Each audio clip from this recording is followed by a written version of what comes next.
Good morning dear student. आज हम चुंबकत्व मैग्नेटिक प्रॉपर्टी से रिलेटेड कुछ टर्म्स पढ़ेंगे। ध्यान से देखेंगे, इम्पोर्टेंट है। फर्स्ट हम पढ़ेंगे मैग्नेटाइजिंग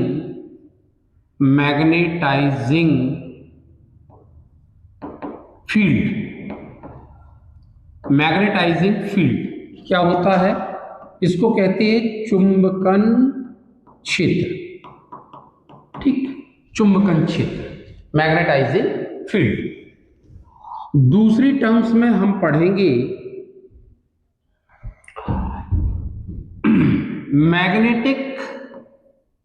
मैग्नेटिक फ्लक्स डेंसिटी। इसको कहते हैं चुंबकीय फ्लक्स घनत्व। चुंबकीय फ्लक्स घनत्व या इसको चुंबकीय प्रेरण भी कहते हैं। ध्यान रखना, चुंबकीय प्रेरण। ठीक है, मैग्नेटिक इंडक्शन। ठीक है, मैग्नेटिक इंडक्शन।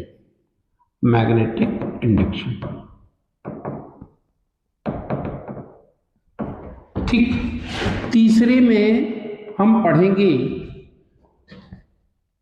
चुंबकन क्षेत्र की तीव्रता, इंटेंसिटी ऑफ मैग्नेटाइजेशन।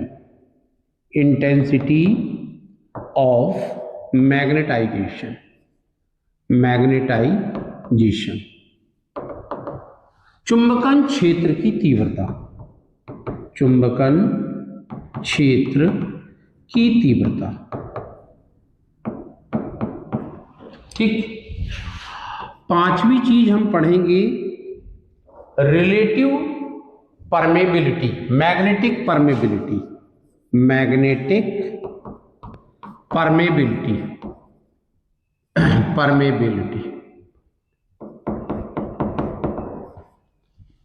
इसमें रिलेटिव परमेबिलिटी भी आएगी और परमेबिलिटी ऑफ फ्री स्पेस भी आएगी। ठीक, छठवीं चीज हम पढ़ेंगे मैग्नेटिक इंटेंसिटी। ठीक है, मैग्नेटिक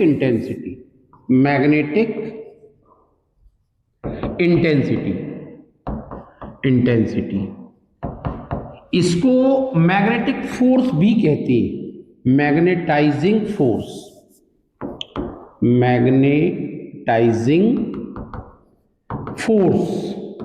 ठीक है, मैग्नेटाइजिंग फोर्स या मैग्नेटिक इंटेंसिटी, बात एक ही, चुंबकीय तीव्रता। ठीक, इसके बाद हम पढ़ेंगे मैग्नेटिक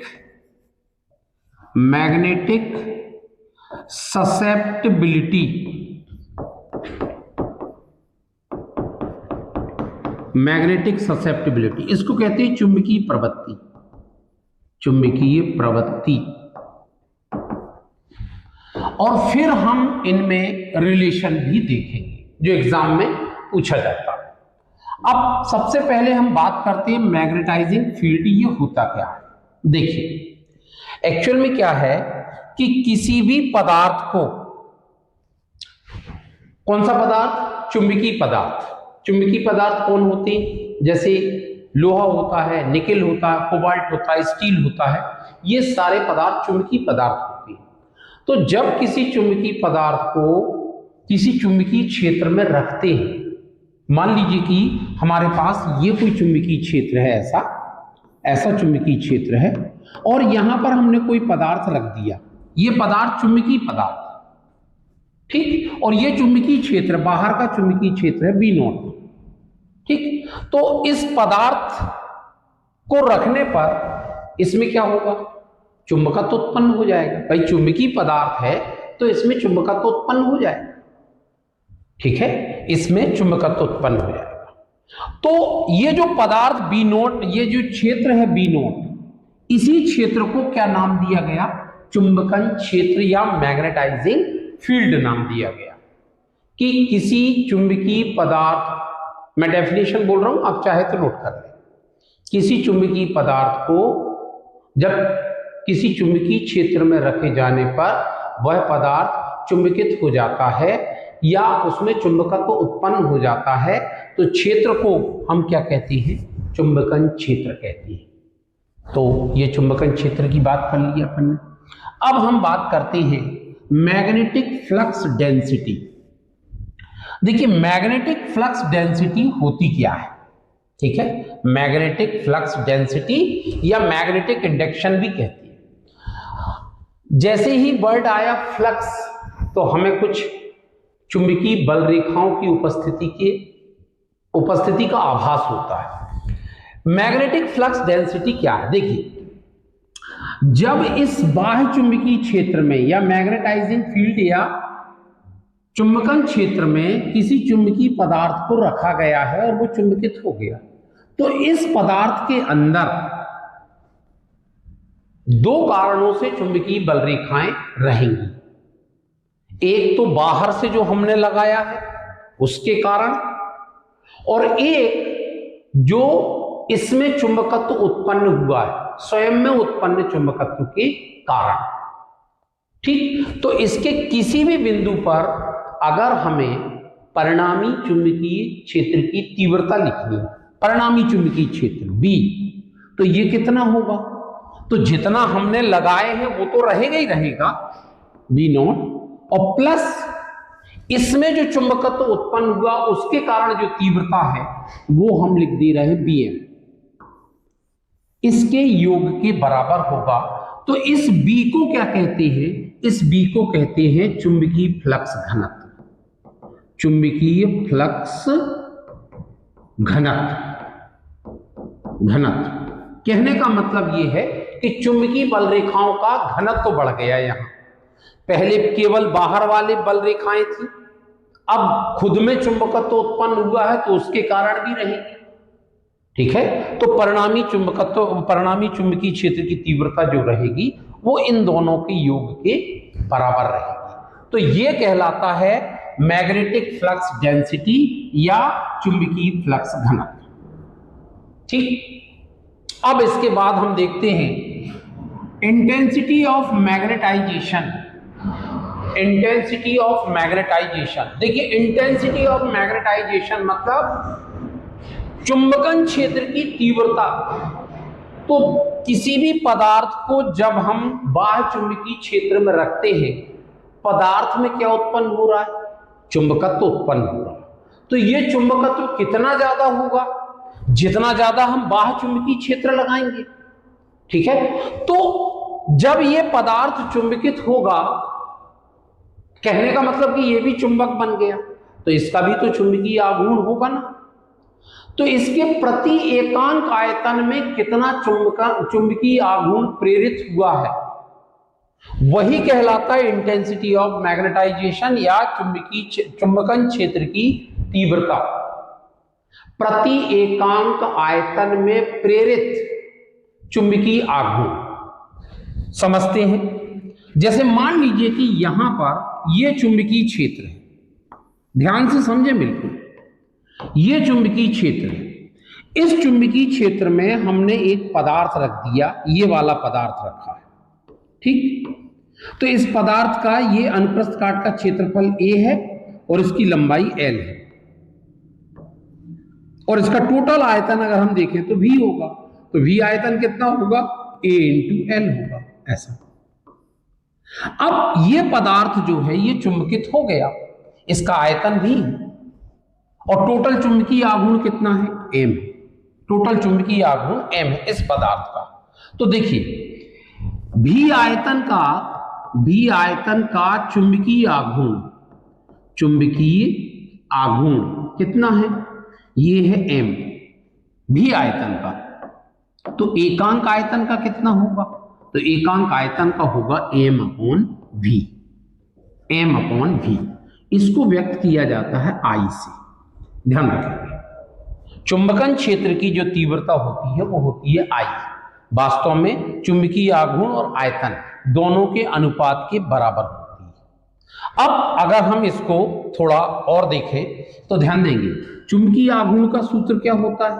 ध्रुव प्रबल गुणित प्रभावकारी लंबाई। तो ध्रुव प्रबल m है, और यहां से देखिए ध्रुव यहां आएगा और यहां आएगा, तो दोनों ध्रुवों के बीच की दूरी मतलब प्रभावकारी लंबाई कितनी है, l, m की वैल्यू। अच्छा v की वैल्यू क्या है, v की वैल्यू अभी अपन ने देखा था कि v की वैल्यू a इंटू एल, तो v की वैल्यू यहां पर रख देंगे a इंटू एल। तो I की वैल्यू क्या हो जाती है, I की वैल्यू जो है I इक्वल टू होता है m अपॉन v। तो m की वैल्यू क्या है, स्मॉल m इंटू एल और अपॉन में a इंटू एल। तो अगर देखिए तो l से l कट जाएगा तो ये आ जाएगा m अपॉन a, मतलब I equal to m upon a। ये कहलाती है चुंबकन तीव्रता, चुंबकन तीव्रता, या हम इसको कहते हैं इंटेंसिटी ऑफ मैग्नेटाइजेशन। चुंबकन तीव्रता होती है m अपॉन a। अब इसका मात्रक क्या होगा, तो मात्रक अगर आप यहां से निकालना चाहें तो यहां से भी मात्रक निकाल सकते हैं। देखिए m का मात्रक आपको मालूम है एम्पियर मीटर का स्क्वायर होता है, और आयतन का मात्रक हो जाएगा मीटर की घात 3। तो ये कट जाएगा तो एक बचेगा, तो क्या हो जाएगा, एम्पियर पर मीटर।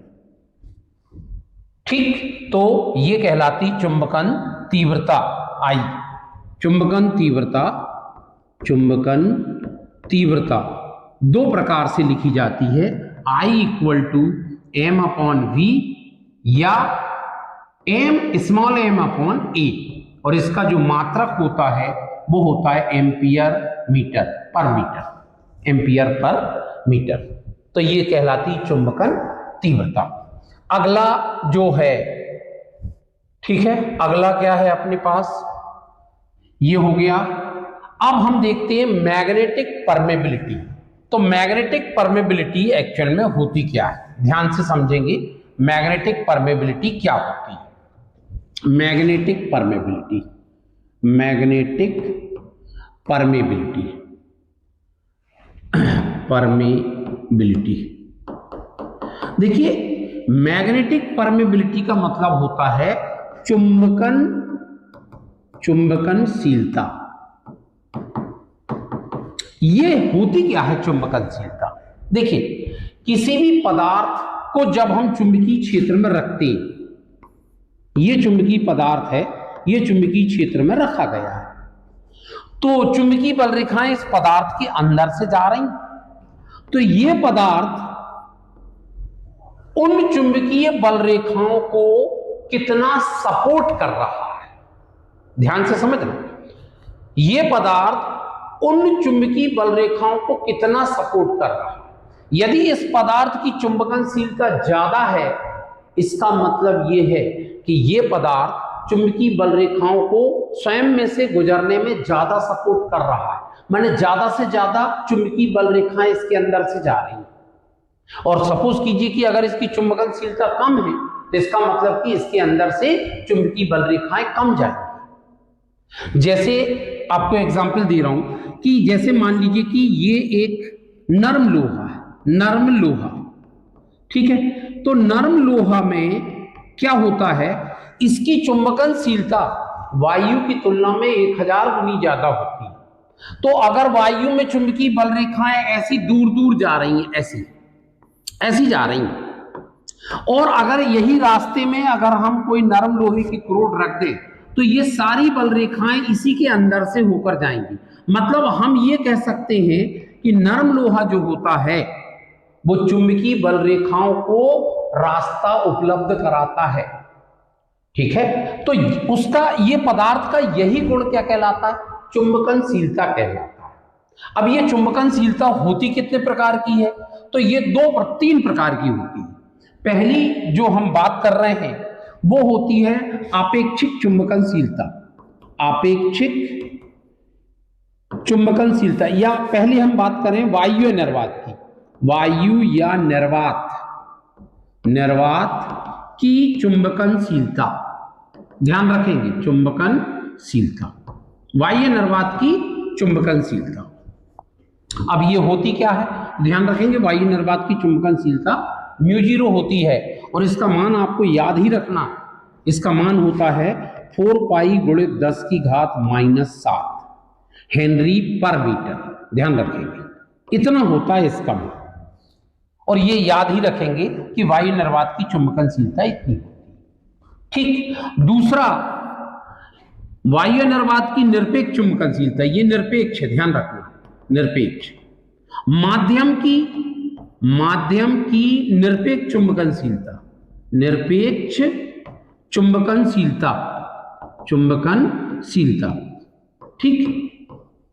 वायु निर्वात की मतलब माध्यम की निरपेक्ष चुंबकनशीलता। तो देखिए, माध्यम की निरपेक्ष चुंबकनशीलता जो होती है वो होती है म्यू इक्वल टू, ये होती है mu naught into mu R. ये म्यू नॉट क्या है? म्यू नॉट है वायु निर्वात की चुंबकनशीलता और म्यू आर है आपेक्षिक चुंबकनशीलता। कितनी है? आपेक्षिक चुंबकनशीलता। मतलब अगर हम कहें कि मान लीजिए कि ये कोई पदार्थ है जो चुंबकीय पदार्थ नहीं है, ये कोई भी पदार्थ रखा जो चुंबकित नहीं होता, तो इसके अंदर जो है चुंबकीय क्षेत्र कितना होगा? उतना ही होगा जितना हमने लगाए थे। तो उस कंडीशन में म्यू आर का मान कितना होगा? देखिए, जब हमने इसको रखा था तो ये बी था और जो हमने लगाया वो कितना था? बी नॉट था। तो म्यू आर का मान कितना होगा? 1, क्योंकि ये दोनों बराबर हो जाएंगे तो कट के कितना आ गया? 1 आ गया। तो वायु निर्वात की चुंबकनशीलता और आपेक्षिक चुंबकनशीलता दोनों के गुणनफल को हम क्या कहते हैं? माध्यम की निरपेक्ष चुंबकनशीलता। या इसको दूसरे तरीके से भी अगर हम लिखना चाहें तो म्यू आर इक्वल टू हो जाएगा mu upon mu naught. Mu R क्या है? म्यू क्या है? ये माध्यम की निरपेक्ष चुंबकनशीलता है, निरपेक्ष चुंबकनशीलता। ठीक। अच्छा, और म्यू आर क्या है? ये है वायु निर्वात की, वायु या निर्वात की निरपेक्ष चुंबकनशीलता।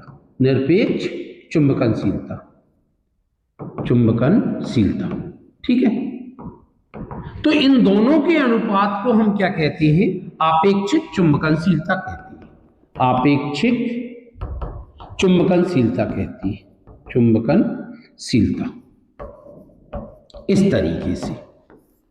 ठीक। ये आपेक्षिक चुंबकन। अच्छा, इसका मात्रक होगा क्या? इसका कोई मात्रक नहीं। क्यों? क्योंकि ये दो समान राशियों का अनुपात है, ध्यान रखिए। तो इसका कोई मात्रक नहीं। तो ये कहलाती है आपकी चुंबकनशीलता। अब आगे जो हम पढ़ेंगे, अगला टॉपिक क्या था अपना? अगला टॉपिक था मैग्नेटिक इंटेंसिटी, माने चुंबकीय तीव्रता। ठीक है। तो ध्यान से देखेंगे चुंबकीय तीव्रता क्या होती है। ठीक है। चुंबकीय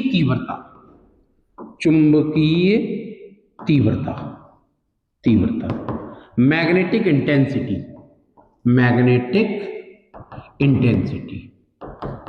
ठीक। मैग्नेटिक इंटेंसिटी क्या है? ये मैग्नेटिक इंटेंसिटी जरा इसको समझते हैं।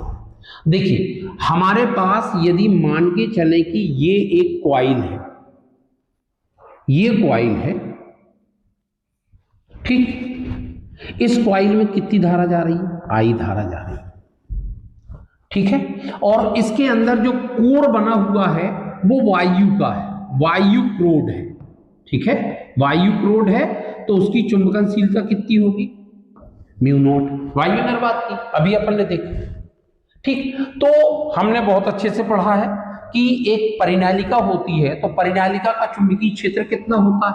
तो परिनालिका का चुंबकीय क्षेत्र जो है, अगर मान परिनालिका यहां पर हम लिखेंगे, माना परिनालिका, और वो भी कौन सी परिनालिका है? ये धारावाही परिनालिका में प्रवाहित धारा कितनी है? आई है। तथा इसके प्रति एकांक लंबाई पर फेरों की संख्या कितनी है? n है। तब इसके अंदर उत्पन्न चुंबकीय क्षेत्र उत्पन्न चुंबकीय क्षेत्र कितना है? तो ये होता है B equal to mu n i. B equal to mu n i. अच्छा, म्यू क्या है? म्यू है क्रोड की चुंबकनशीलता, जो भी क्रोड यहां पर रखा है। अगर वायु क्रोड रखा है तो यहां म्यू नॉट आएगा, तो फिर यहां पर बी नॉट भी रहेगा। ध्यान रखना इस चीज को। तो यहां पर ध्यान देंगे, ये जो राशि एनआई है, यही एनआई कहलाती है चुंबकीय तीव्रता। ठीक है, ध्यान देंगे, राशि एनआई, एनआई क्या है? एक्चुअल में ये है एम्पियर टर्न, एम्पियर फेरे कहलाता है, फेरे।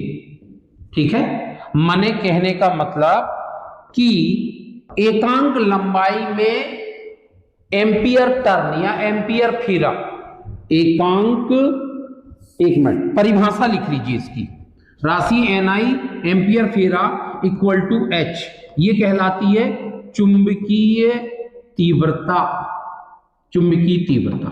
ध्यान रखिएगा। ठीक है, अब इसकी डेफिनेशन अगर हम लिखना चाहें तो क्या लिखेंगे? डेफिनेशन लिखेंगे, एकांक किसी परिनालिका के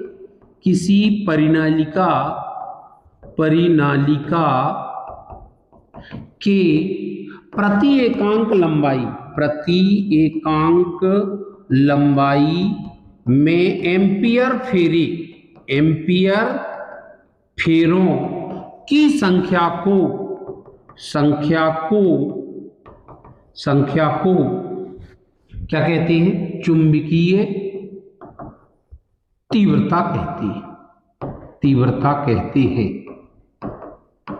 ठीक है, इसे H से व्यक्त करते हैं,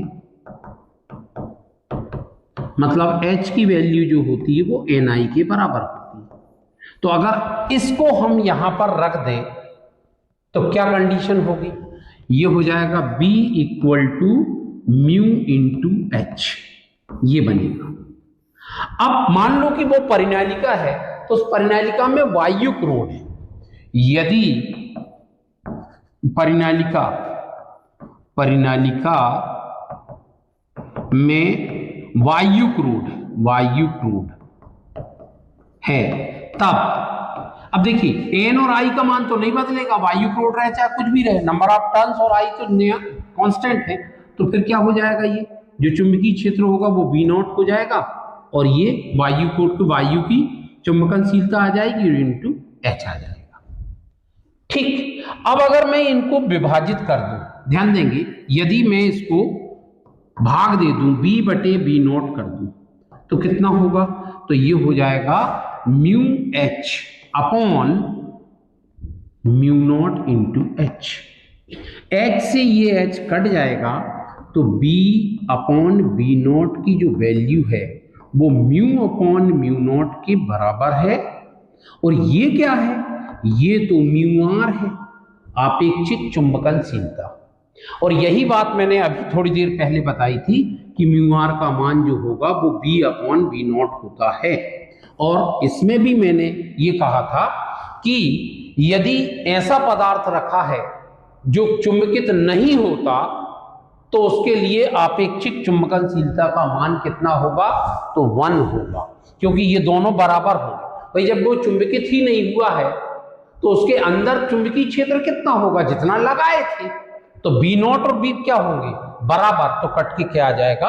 1 आ जाएगा। तो इस बात का ध्यान रखेंगे। अब इसके बाद अगली क्वांटिटी है, इसको कहते हैं हम मैग्नेटिक ससेप्टिबिलिटी।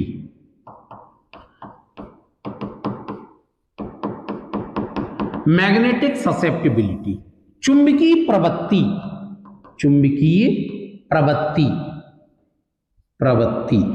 ठीक है, ये चुंबकीय प्रवृत्ति क्या होती है? तो देखिए, कौन सा पदार्थ ज्यादा ससेप्टेबल है, माने उसमें चुंबकत्व उत्पन्न होना, मतलब उसके अंदर कितना ज्यादा चुंबकत्व उत्पन्न हो रहा है। अगर वो ज्यादा मैग्नेट मतलब चुंबकीय प्रवृत्ति अगर ज्यादा है तो बहुत कम चुंबकीय क्षेत्र भी लगाएंगे तो अच्छा खासा चुंबकत्व उत्पन्न हो जाएगा। और यदि चुंबकीय प्रवृत्ति उस पदार्थ की कम है, तो हम ज्यादा भी अगर पावरफुल मैग्नेटिक फील्ड लगाएंगे तो इसके बाद भी उसमें पर्याप्त चुंबकत्व उत्पन्न नहीं होगा। तो चुंबकीय प्रवृत्ति जो होती है वो वास्तव में उसके अंदर जो हमने चुंबकीय क्षेत्र लगाया, देखिए चुंबकीय प्रवृत्ति जो होती है वो होती है इसको काई कहती है, ठीक है, इससे व्यक्त किया जाता है। और ये होती क्या है, I/H। आई क्या है, ये है चुंबकन तीव्रता, चुंबकन तीव्रता है, चुंबकन तीव्रता। और ये क्या है, ये चुंबकीय तीव्रता है, चुंबकीय तीव्रता, जिसको अपन ने क्या कहा है, एम्पियर टर्न कहा है, NI। और ये I जो है वो क्या है, I जो है वो M/V वाला है, एकांक आयतन में प्रेरित चुंबकीय आघूर्ण वाला है। और ये कितना है, NI, ये वाला है। तो इसका जो अनुपात होता है इसे कहते हैं हम चुंबकीय प्रवृत्ति। तो चुंबकीय प्रवृत्ति काई जो होती है वो होती है I/H। ध्यान रखेंगे इस चीज का।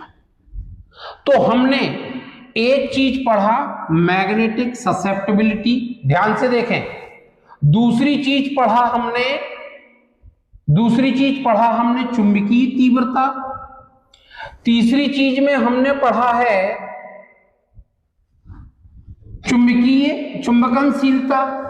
चौथी चीज में हमने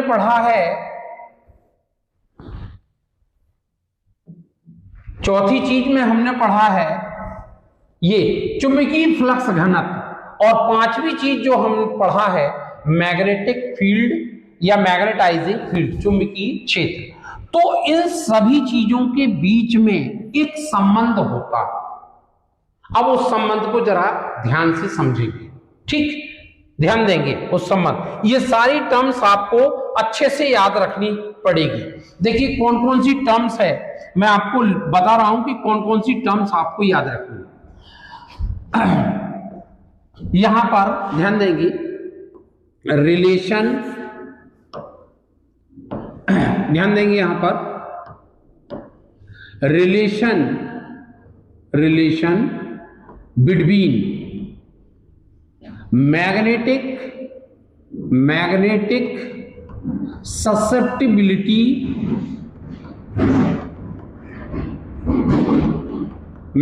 ससेप्टिबिलिटी एंड रिलेटिव परमेबिलिटी। मतलब चुंबकीय प्रवृत्ति और आपेक्षिक चुंबकनशीलता, ठीक है। चुंबकीय प्रवृत्ति और आपेक्षिक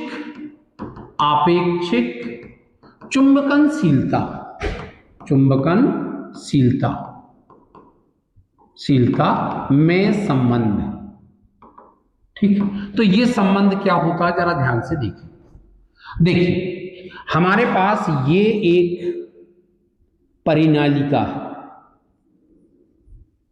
ठीक, ये एक परिनालिका है, इसमें धारा जा रही है I, ठीक, और यहां पर जो है वायु है, तो चुंबकनशीलता क्या होगी, μ0, ठीक है। तो ध्यान देंगे, माना एक परिनालिका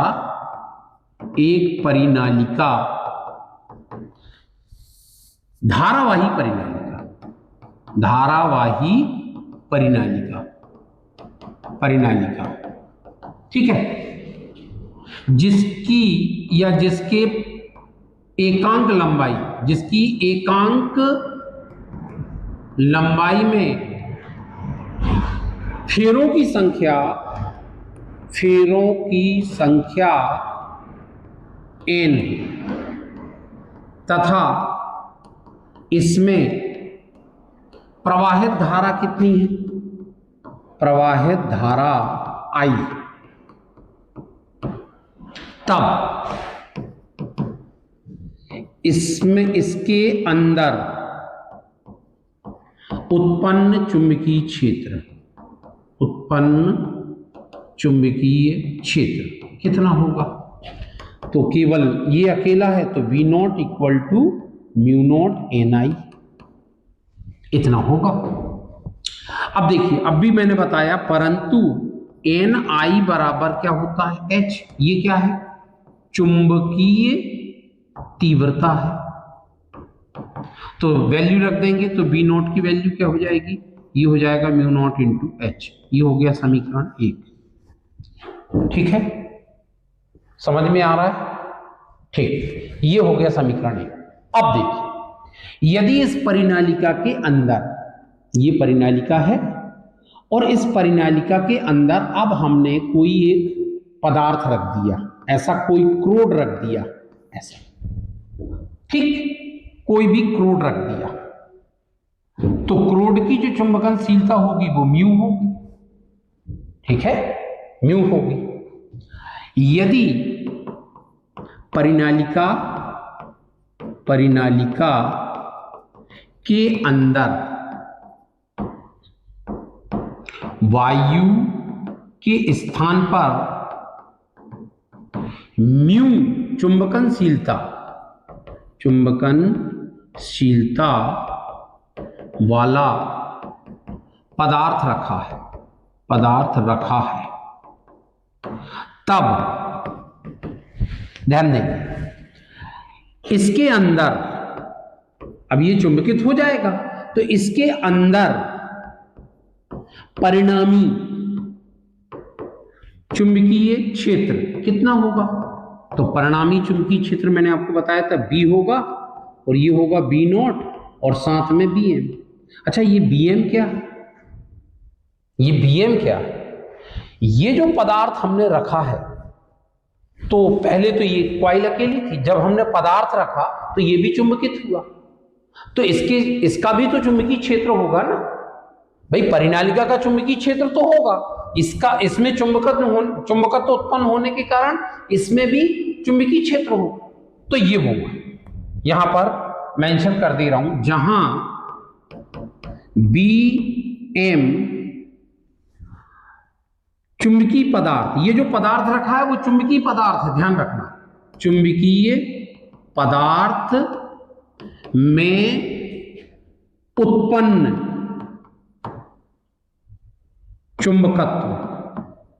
चुंबकत्व के कारण चुंबकीय क्षेत्र है, चुंबकीय क्षेत्र। अच्छा, ये जो चुंबकीय क्षेत्र है BM, ये कितना पावरफुल होगा? जितनी ज्यादा इसमें चुंबकन तीव्रता होगी, माने एकांक आयतन में जितना ज्यादा चुंबकीय आघूर्ण आएगा, ये उसके समानुपाती होगा। तो चुंबकीय क्षेत्र है जिसका मान चुंबकन तीव्रता के अनुक्रमानुपाती होता है, इसका मतलब हमारे पास जो BM है, हम उसको लिख सकते हैं म्यू नॉट इंटू I, ऐसा लिख सकते हैं, म्यू नॉट इंटू I। अब ये हो गया समीकरण 2 और ये हो गया समीकरण 3।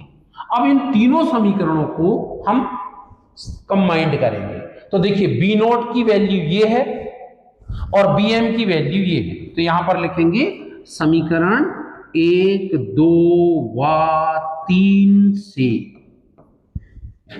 क्या हो जाएगा? देखो, B equal to B naught की वैल्यू क्या है?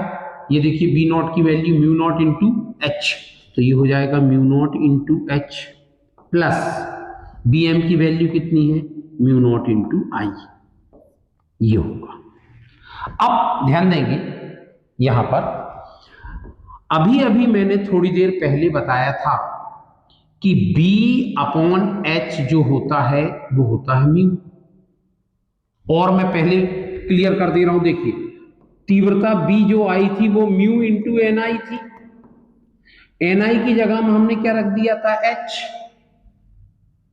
तो अब H को अगर मैं अपॉन में लेके आऊंगा तो B/H क्या होगा? म्यू।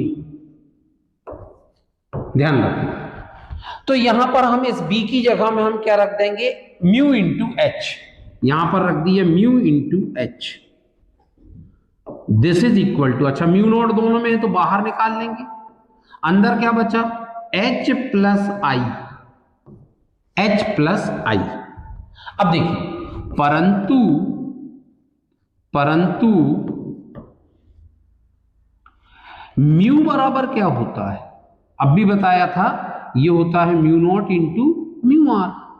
तो यहां पर वैल्यू रख देंगे हम, क्या हो जाएगा, ये हो जाएगा म्यू नॉट और ये हो जाएगा म्यू आर, इंटू में आ जाएगा एच, इक्वल टू आ जाएगा mu naught into h plus i. देखिए आई यहां पर एच का मल्टीप्लिकेशन कर दिया और एच से डिवाइड कर दिया। ऐसा क्यों किया, क्योंकि मुझे एच बाहर निकालना ताकि ये वाले एच को काटना है, ठीक। तो ये वाली स्टेप अभी एज इट इज है, ये म्यू नॉट यहां से एच और ये वाला एच बाहर आ गया, अंदर क्या बचा, यहां 1 बचा और यहां पर बचा आई अपॉन एच। अब देखिए एच से ये एच कैंसिल, म्यू नॉट से ये म्यू नॉट कैंसिल, तो हमारे पास जो क्वांटिटी आई वो आई mu r equal to 1 plus i upon h. मैंने अभी अभी आपको बताया था कि एक्चुअल में आई अपॉन एच क्या है, ये होती है काई, ठीक है। ये है मैग्नेटिक ससेप्टिबिलिटी या चुंबकीय प्रवृत्ति, चुंबकीय प्रवृत्ति, ये चुंबकीय प्रवृत्ति काई कि वो पदार्थ कितना जल्दी चुंबकत्व उत्पन्न हो रहा है। अगर चुंबकीय प्रवृत्ति ज्यादा है तो जल्दी चुंबकत्व उत्पन्न हो जाएगा और ज्यादा चुंबकत्व उत्पन्न होगा, और यदि चुंबकीय प्रवृत्ति कम है तो कम चुंबकत्व उत्पन्न होगा। तो आई जो होती है वो एकांक आयतन का चुंबकीय आघूर्ण ही तो है, और ये क्या है एच, ये एन आई है, चुंबकीय तीव्रता, और उसी को हम कहते हैं चुंबकन बल, क्योंकि वो लगाने पर ही चुंबकीय आघूर्ण आया है। तो ये काई है, तो म्यू आर इक्वल टू हो जाएगा 1 प्लस काई, 1 प्लस काई। ध्यान रखेंगे, इस पर क्वेश्चंस भी आते हैं न्यूमेरिकल, आपको पता होना चाहिए। काई की वैल्यू वो दे रखता है तो डायरेक्ट आप निकाल सकते हैं। तो ये है आपेक्षिक चुंबकनशीलता और चुंबकीय प्रवृत्ति के बीच संबंध। Thank you.